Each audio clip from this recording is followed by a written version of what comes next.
నమస్తే, welcome to big story. Fruits కొనడానికి మార్కెట్కి వెళ్తున్నారా? రోడ్డు మీద పండ్ల బండి నోరూరిస్తోందా? ఎన్నో విటమిన్స్ల సమాహారమైన బొప్పాయిని తీసుకెళ్తున్నారా? అయితే కాస్త ఆగండి. మెరిసిపోతున్న ఆ రంగుల్ని చూసి మోసపోకండి. ఆ రంగుల వెనుక అసలు రంగేంటో తెలుసుకోండి. ఇదే వాటి బిగ్ స్టోరీ.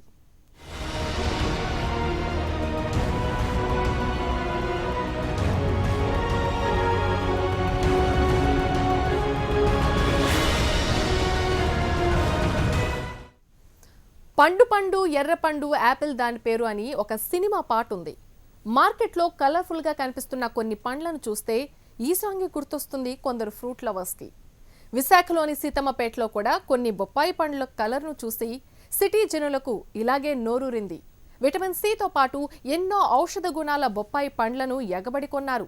కానీ సీన్ కట్ చేస్తే మిలమిలా మెరుస్తున్న బొప్పాయి రంగుల వెనుక అస్సలు రంగేంటో బోధపడి బోరుమంటున్నారు. ఏమైంది బొప్పాయికి?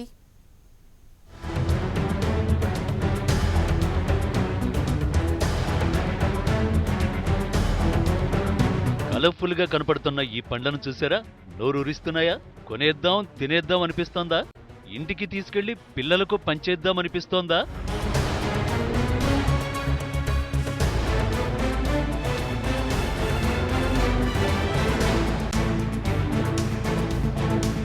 ఆగండి, ప్రకృతి ఫలాలు తింటే ఆరోగ్యమని లాగించేయద్దు. ఎందుకంటే వీటిలో చాలా ఫ్రూట్స్ ప్రకృతి కాదు, వికృతి. సహజ ఫలాలు కాదు, అసహజం, కృత్రిమం.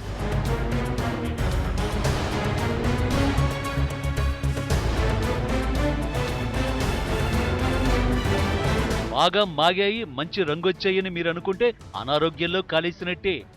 తరచి చూస్తే ఈ రంగుల వెనుక అసలు రంగేంటో తెలిసిపోతుంది. ఎందుకంటే మిలమిల మెరిసే ఈ రంగుల వెనుక కాల్షియం కార్బైడ్ రసాయనాలుండొచ్చు.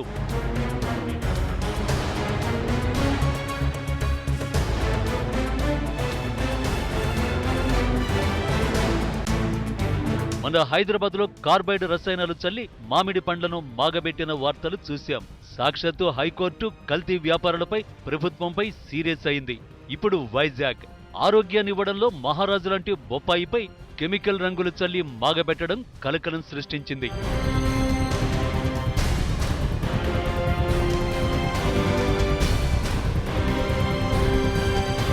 బొప్పాయి కాయలపై ఇతనేం చల్లుతున్నాడో తెలుసా? ఇథిఫాన్ అనే రసాయనం. దీన్ని కొంత మొత్తంలో నీటిలో కలిపి చల్లితే కాయలు త్వరగా పక్వానికి వచ్చేస్తాయి. సహజంగా మాగిన పండ్ల కన్నా ఇవే నిగనిగలాడుతాయి.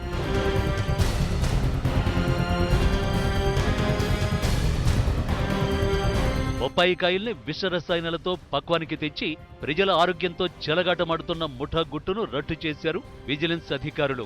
సీతమ్మపేటలో ఓ ఇంటినే గోదాముగా మార్చి ఇథిఫాన్ అనే రసాయనంతో వాటి రంగు మార్చేయడం వీరి పని. విషయం తెలుసుకున్న అధికారులు దాడులను నిర్వహించి 4 టన్నుల బొప్పాయిని స్వాధీనం చేసుకున్నారు. వాటిపై చల్లే రసాయనాలను సీజ్ చేశారు. ఫ్రూట్స్ మామూలు రెగ్యులర్ గా పండే ఫ్రూట్స్ కి మార్కెట్ లో డిఫరెన్స్ మాకు తెలిసిందండి. దీనిపైన మేము ఏం చేసామంటే ఇది ఎక్కడ తయారు చేస్తున్నారు, ఎలా పండుతుందని చెప్పేసి అంటే మాకు ఐడెంటిఫై అయింది ఈ ప్లేస్. నిన్నటి నుంచి నిఘా పెట్టామండి. నిఘా పెడితే ఇక్కడ వచ్చా ఈరోజు అంటే ఒక 4 టన్స్ రాత్రి దిగిందండి. ఇక్కడ 4 టన్స్ అన్లోడ్ చేసేసి అందులో స్టోరేజ్ పెట్టారు.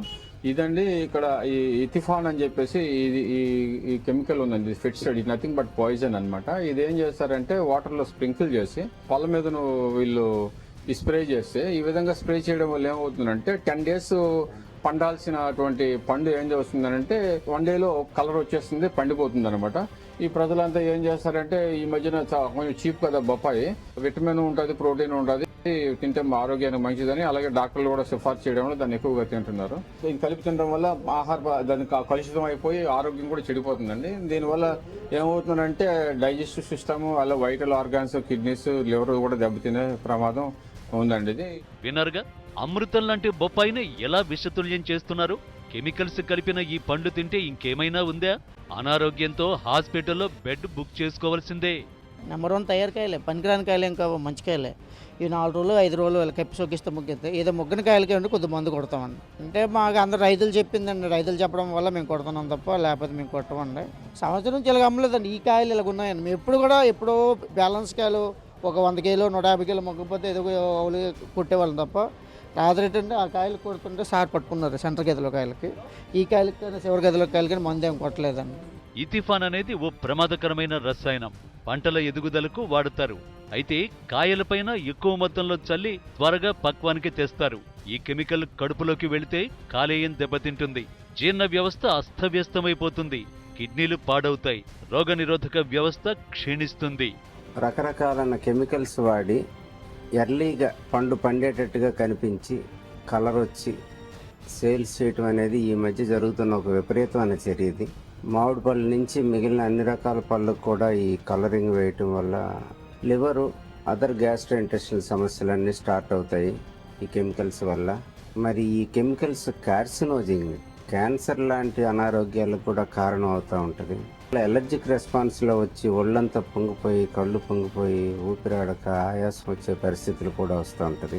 వీటి వల్ల లాంగ్ టర్మ్ ఎఫెక్ట్స్ చాలా డేంజరస్గా ఉండే అవకాశాలు ఉన్నాయి కనుక ఇటువంటి కెమికల్స్ వాడడం వల్ల పండిన పళ్ళు తినకూడదని ఇంతకు ముందు చెప్పడం జరిగింది.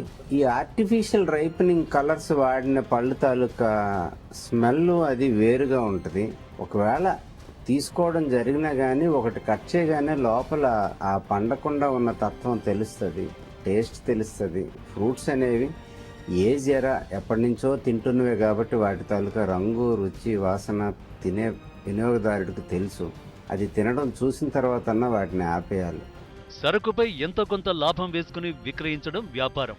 ఇబ్బడి ముబ్బడి రాబడిపై కన్నేసి కల్తీలు నకిలీలు అంటగట్టి వినియోగదారుల్ని ముంచెత్తడం అమానుషం. కల్తీ కేటుగాళ్లు ఊరూరా కూరలు చాస్తున్నారు. పై పూతలతో ఆరోగ్యానికి వాత పెడుతున్నారు. బయట కొనుక్కోవాలంటే ఏ పళ్ళైనా సరే అండి, యాపిల్స్ అయినా జాంకాయలైనా బబ్బస్కాయలైనా ఏమైనా సరే బయట అసలు ప్రకృతి సిద్ధంగా వచ్చినవి అవి మనం తినాలంటే కొనుక్కోవాలంటే భయంగా ఉంటుంది. కెమికల్స్ అవి కలిపేస్తున్నారు. మామూలుగా అయితే 7 రోజులైనా పడుతుంది పళ్ళు ముగ్గించుకోవడానికి. అలా కాకుండా 1-2 రోజుల్లో ముగ్గేసి అవి బయట అమ్మేస్తున్నారు. అవి తినడం వలన పిల్లలకేంటి పెద్దవాళ్ళకేంటి అందరికీ ఆరోగ్యాలు పాడవుతున్నాయి. లేనిపోని వ్యాధులు అవి కూడా వస్తున్నాయి. అసలు ఏం చేయాలనేది కూడా భయమేస్తూ ఉంటుంది. ఇప్పుడు కేవలం బొప్పాయి కాదు, మామిడి పండ్లు, యాపిల్, సపోటా, నారింజ, పుచ్చకాయ ఇలా ఇంకా పక్వానికి రాని ఎన్నో రకాల పండ్లను రసాయనాలతో కృత్రిమంగా మాగబెడుతున్నారు. హైదరాబాద్లో రోడ్ సైడ్లే కాదు, మాల్సులోనూ కార్బైడ్తో మాగబెట్టిన ఫ్రూట్స్ పై ఎన్నో వార్తలొచ్చాయి. దీనిపై గతంలోనే సాక్షాత్తు హైకోర్టు తెలుగు రాష్ట్రాల ప్రభుత్వాలకు మొట్టికాయలు వేసింది. నిత్యం విషమే తింటున్నాం, మన పిల్లలు ఈ విషాన్నే తినాల్సి వస్తోంది. రసాయనాలతో పండించిన మగ్గబెట్టిన ఫలాలే కాదు, పాలు, పెరుగు, పంచదార, ఉప్పు, బియ్యం ఇలా అన్నీ కల్తీనే. కల్తీకి అడ్డుకట్ట వేసేందుకు ప్రభుత్వాలు ఏం చేస్తున్నాయి? ఏమి యంత్రాంగాన్ని ఏర్పాటు చేశాయి? తనిఖీలేమైనా చేస్తున్నారా? కోర్టులో కేసు విచారణకు వచ్చినప్పుడు మాత్రం అది చేస్తున్నాం ఇది చేస్తున్నామని అంటారా అంటూ సీరియస్ అయింది హైకోర్టు. అయితే ఎప్పటికప్పుడు ఇలాంటి కల్తీ ఫుడ్స్ బయటపడడం చూస్తుంటే కల్తీ నివారణపై ప్రభుత్వ యంత్రాంగానికి చిత్తశుద్ధి లేదని అర్థమైపోతోంది. ఫ్రూట్స్ అనేది మనం న్యాచురల్గా పండితే హెల్త్కి చాలా మంచిదని అందరూ తింటూ ఉంటారు. ఇలా కెమికల్స్ వల్ల కానీ వేరే యూస్ చేసి పండించడం వల్ల హెల్త్ ప్రాబ్లం అవుతుంది. దానివల్ల ఏదైనా చిన్న ఇష్యూస్ అయితే పర్వాలేదు, ఎందుకంటే మిడిల్ క్లాస్ వాళ్ళు కొంటారు, నార్మల్ వాళ్ళు అందరూ కొంటారు. ఏదైనా ప్రాబ్లం అయితే ఎవరు చేయగలరు? డబ్బున్న వాళ్ళంటే అంతవరకైనా చేసుకోగలరు. నార్మల్ పీపుల్ అంటే ఏదైనా ప్రాబ్లం అయితే అది ప్రాణాల మీదకి వస్తే ఏం చేయలేరు, అక్కడితో వదిలేయడం తప్ప. ఇప్పుడు మనం రోజు పళ్ళు కొనుక్కొని తింటున్నాం కదా, ఆ పళ్ళులో చాలా రసాయనికాలు అన్నీ కలిపేస్తున్నారు. మనం చెట్టుకి ఒక పండు కాస్తుంది అంటే ఆ పండు మనకి కొనుక్కొని తినాలి అంటే చాలా భయం వేస్తుంది. ఎందుకంటే ఒకవేళ తింటే క్యాన్సర్ రావచ్చు, ఏవైనా అనేక రకాల జబ్బులు వస్తున్నాయి. అలాంటప్పుడు మనం ఏది తింటాం మాకు అది తెలియటం లేదు. అందుకే మీరే డాక్టర్స్ ఉన్నారు, డాక్టర్స్ చెప్తున్నారు అవన్నీ చెక్ చేస్తున్నారు, చెక్ చేసి మాకు చెప్తున్నారు. కానీ అందరూ కొంటున్నాం, కొన్ని సరే అందరూ చాలా తప్పులు ఉంటున్నాయి. కాబట్టి మీరు అవన్నీ చేస్తారని మేము కోరుకుంటున్నాం.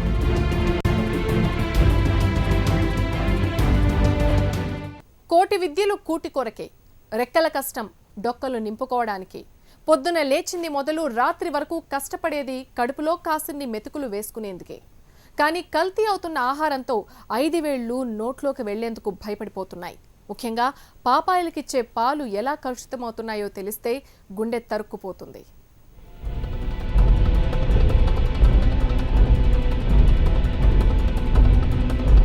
పాలు పాడి పశువులు మానవాళికిచ్చే అమృతం. పాలల్లో ఎన్నో పోషకాలు, పిల్లల నుంచి పెద్దల వరకు ప్రతి ఒక్కరూ తాగే దివ్యౌషధం. కానీ పాపాల భైరవులు పాలను వదలటం లేదు. చారెడు చక్కెర, దోసెడు యూరియా, పావు లీటరు మంచి నూనె, వీటన్నింటినీ కలిపి ఓ లీటరు పాలు కూడా కలిపితే పాలు రెడీ. హైదరాబాద్లో భారీ సంఖ్యలో ఈ కల్తీ పాల గ్యాంగ్లు పట్టుబడుతున్నాయి.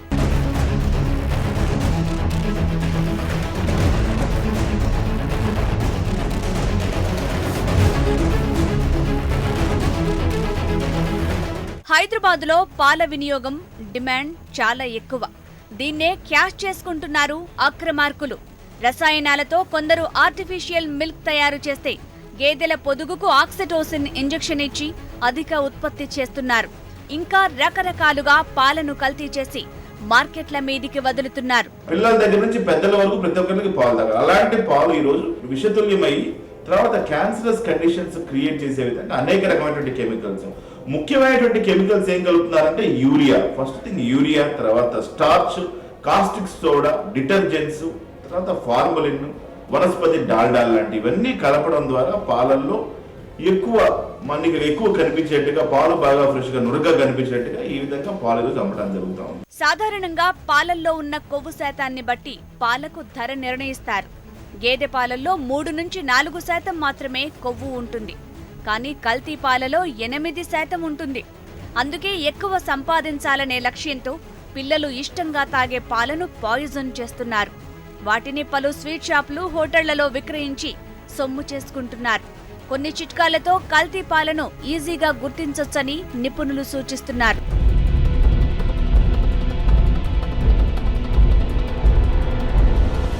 ఆరోగ్యాన్నిచ్చే పాలు కల్తీతో కాలకూట విషమవుతున్నాయి. ఈ పాలలోని కొవ్వు వల్ల క్యాన్సర్ వచ్చే అవకాశముంది. ఇందులో కలిపే యూరియాతో బాడీ విషమవుతుంది. అధిక రక్తపోటు, గుండె సంబంధిత వ్యాధులొస్తాయి. మెదడు, కాలేయం పనితీరును ప్రభావితం చేస్తాయి. కిడ్నీలు దెబ్బతింటాయి. ఇలా ఎన్నో రకాల ఆరోగ్య సమస్యలు కల్తీ పాలతో. ఓవరాల్ గా మనం గమనిస్తా ఉంటే రకరకాల ఆరోగ్య సమస్యలు వెనువెంటనే ఒక తర్వాత ఒకటి. ముందు అసలు కావాల్సిన పౌష్టికాహారం అందకపోవడం ఒక ప్రాబ్లం అయితే, అవి కాకుండా ఇవన్నీ కెమికల్స్ ఇవన్నీ యాడ్ అవడం వల్ల రకరకాల ఇతర ఆరోగ్య సమస్యలు, రక్తంలో మార్పులు రావడం, తర్వాత యూరియా పెరిగిపోవడం శరీరంలో. ఎప్పుడైతే యూరియా శరీరంలో పెరిగిపోతుందో కిడ్నీలు సరిగ్గా ఫంక్షనింగ్ చేయకపోవడం, కిడ్నీ ఫంక్షన్ చేయకపోవడం వల్ల డయాలసిస్ పేషెంట్స్ వెళ్ళడం, లివర్ డ్యామేజ్ కావడం, ఇట్లా ఒక్కొక్క పార్ట్ ఇంటెస్టైన్స్ లో పుండ్లు రావడం, అల్సర్స్ ఫామ్ అవడం, ఇలా రక్తంలోకి ఇవన్నీ ఎప్పుడైతే కెమికల్స్ అబ్జర్వ్ అవుతాయో, హెవీ మెటల్స్ లాంటివన్నీ రక్తంలో చేరడం, డిటర్జెంట్స్ లాంటివి తీసుకుంటే పొట్టలో, కాస్టిక్ సోడా లాంటివి తీసుకుంటే పొట్టలో అవి పుండ్లు ఫామ్ అయ్యే అవకాశం ఉంటుంది. పొట్టలో ఈ మన ఇంటెస్టైన్స్ ఏవైతే పేగులు ఉంటాయో పేగుల్లో ఈ కాస్టిక్ సోడాలు, ఈ డిటర్జెంట్స్ వల్ల పొట్టలో మరి పుండ్లు ఫామ్ అయ్యేటువంటి అవకాశం ఉంటుంది. మనం గమనిస్తూ ఉంటే ఇవన్నీ కూడా ఈరోజు ఈ ఫార్ములిన్, ఏదైతే ఫార్ములిన్ అన్నది శవాలను దాచిపెట్టడం కానీ, లేదా ఇతర బాడీ పార్ట్స్ దాచిపెట్టడం కానీ, లేదా మత్తుకి వాడటం కానీ ఇవన్నీ వాడుతూ ఉంటారు. ఇవన్నీ కూడా వీటిలో ఉండటం వల్ల శరీరంలో ఇంబ్యాలెన్స్ వచ్చి, శరీరంలో హార్మోనల్ ఇంబ్యాలెన్స్ వచ్చి రకరకాల ఇతర ఎండోక్రైన్ సమస్యలకు కూడా గురయ్యే అవకాశం ఉంది.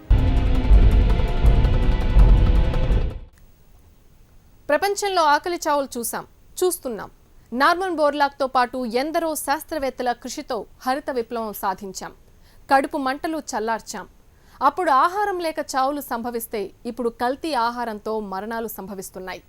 చక్కటి కాఫీ నుంచి కమ్మటి భోజనం వరకు సర్వం కల్తీమయమవుతున్నాయి.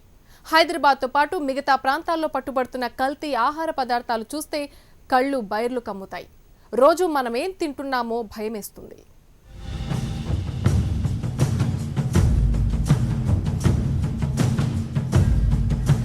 కోడిగుడ్లు పాల తరువాత అత్యంత పోషక విలువలున్న ఫుడ్. కోడి కడుపులోంచి వచ్చే ఈ గుడ్లను కృత్రిమంగా తయారు చేస్తున్నారు. ఇదిగో చూడండి, ప్లాస్టిక్ ఎగ్స్ ను ఎలా తయారు చేస్తున్నారు.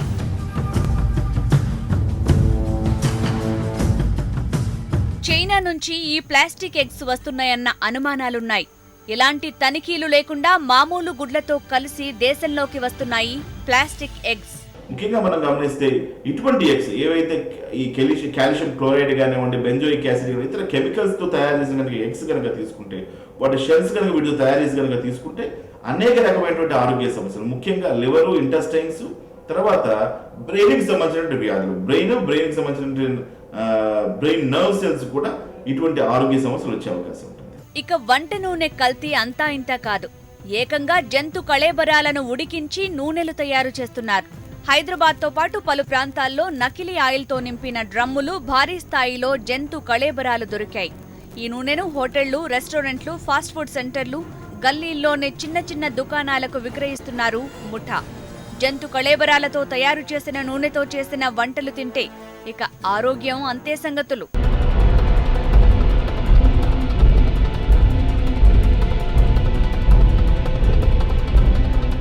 వంటల్లో నిత్యం వాడే అల్లం వెల్లుల్లి కూడా కల్తీ కోరల్లో చిక్కుకుంది. కాలంతో పాటు పోటీ పడలేక రెడీమేడ్కు అలవాటైన మన బలహీనతను సొమ్ము చేసుకుంటున్నారు కల్తీ రాయుళ్లు. కాస్త అల్లం వెల్లుల్లి పేస్టులో అరటిగిల, మార్కెట్లో పాడైపోయి పారేసిన ఆలుగడ్డ పేస్ట్ చేసి కలుపుతున్నారు. అల్లంలో చిక్కదనం, ఘాటు వాసన కోసం సిట్రిక్ యాసిడ్ను కలిపి మార్కెట్లోకి వదులుతున్నారు. ఇది తిన్నవారు మంట, అజీర్తితో ఆస్పత్రుల పాలవుతున్నారు. సహజంగా అధిక ధర పలికే అల్లం వెల్లుల్లిని పేస్టులా చేసి కేవలం 50కే విక్రయిస్తుండటంతో జనాలు సైతం కొనుగోలు చేస్తూ వ్యాధులను బహుమతిగా పొందుతున్నారు. హైదరాబాద్లో పట్టుబడిన ముఠాలో అల్లం వెల్లుల్లి ముఠా కూడా ఉంది.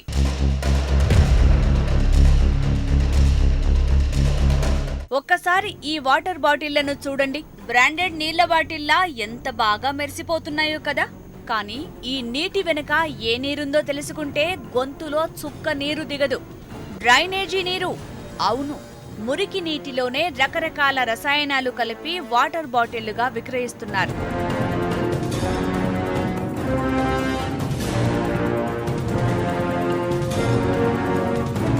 ప్రకృతి సహజమైన తేనెను వదల్లేదు కేటుగాళ్లు.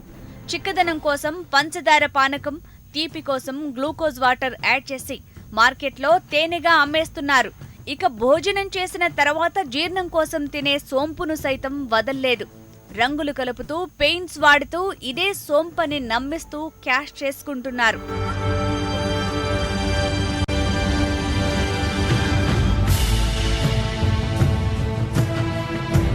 ఇక అందరూ ఇష్టంగా తినే ఐస్ క్రీం కూడా కల్తీ అవుతోంది. హైదరాబాద్ తార్నాకలో చిత్ర విచిత్రమైన రసాయనాలు కలుపుతూ ఐస్ క్రీంలను తయారు చేస్తున్న ముఠాను పట్టుకున్నారు అధికారులు. ఆహారంలో వేసుకునే సాస్ కూడా నకిలీ అవుతోంది. ఎల్బీనగర్లో ముఠాను అదుపులోకి తీసుకున్నారు. ఇలా చెప్పుకుంటూ పోతే నకిలీ చిట్టా పెద్దదవుతుంది. బయటికి వెళ్లి తినాలన్నా, ఇంట్లో ఉన్న సరుకులతో ఆరగించాలన్నా జనం భయపడిపోతున్న పరిస్థితి. ఏది నకిలీయో ఏది అసలో తెలియక తికమక పడుతున్నారు. ప్రతి మనిషికి ఆరోగ్యంగా జీవించే హక్కు ఉంది.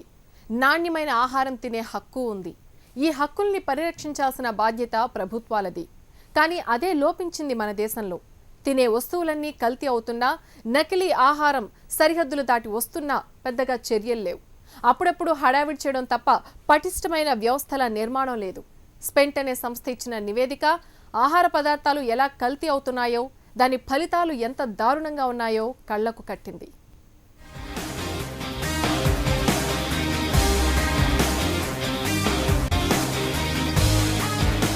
వ్యాపారుల కాసుల కక్కుర్తి, అధికారుల అవినీతి, ప్రభుత్వాల అలక్ష్యం, ప్రజల్లో చైతన్యం లేకపోవటం, రెడీమేడ్ సరుకులపై మోజు పెంచుకోవటం. ఇలా కారణం ఏదైతేనేమి, కల్తీ రాయుళ్ల ముఠాకు అడ్డు అదుపు లేదు. మన దేశంలో ఆహారం ఏ స్థాయిలో కల్తీ అవుతుందో కళ్లకు కట్టింది ఇండియా స్పెంట్ నివేదిక. ఇండియా ప్రమాణాల పరంగా చూస్తే 68.1% పాలల్లో కల్తీ ఉన్నట్టు తేలింది. పాలు, పాల ఉత్పత్తులు, కూరగాయలు, నూనెలు, సుగంధ ద్రవ్యాలు, పప్పు ధాన్యాలు సహా 72,000 నమూనాలను పరీక్షించారు. వాటిలో 13,571 కల్తీవని తేలింది. ప్రపంచ ఆహార భద్రత సూచీలో ఆసియా, పసిఫిక్ దేశాల్లో ఇండియా ర్యాంకు అధమం. సింగపూర్ అగ్రస్థానంలో ఉండగా చైనా, శ్రీలంక ఇండియా కన్నా మెరుగ్గా ఉన్నాయి. ఆహార నాణ్యతా నిబంధనలు ఉల్లంఘించే దేశాల్లో నంబర్ 1 స్థానం ఇండియాదే.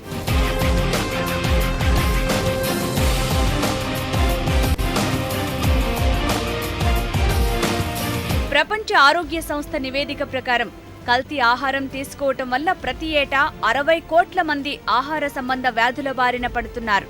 4.5 లక్షల మంది ప్రాణాలు పోగొట్టుకుంటున్నారు. ఈ మరణాల్లో ఆఫ్రికా, దక్షిణాసియా దేశాల్లోనే ఎక్కువ సంభవిస్తున్నాయి. ఎడాపెడా పెరుగుతున్న మార్కెట్ లావాదేవీలు, అవినీతి కలగలిసి సృష్టించిన మహమ్మారే దేశంలో ఈ కల్తీ ఆహారం. ఇది ఇవాల్టి బిగ్ స్టోరీ. నమస్తే.